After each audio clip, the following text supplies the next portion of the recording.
What up guys, Stark Production here, back with another contest entry, part 2 of my entry to JB461. I forgot the number again, but this is a quickie part 2, so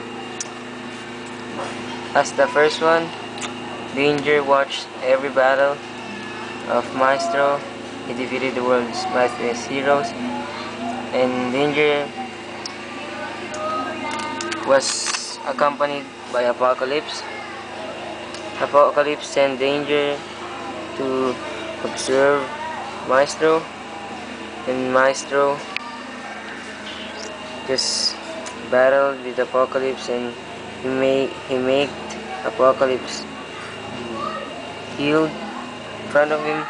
He's standing on top of him, and he's putting all his anger on Danger, so he's gonna rip the guts out of Danger. So watch part 2 for the final battle.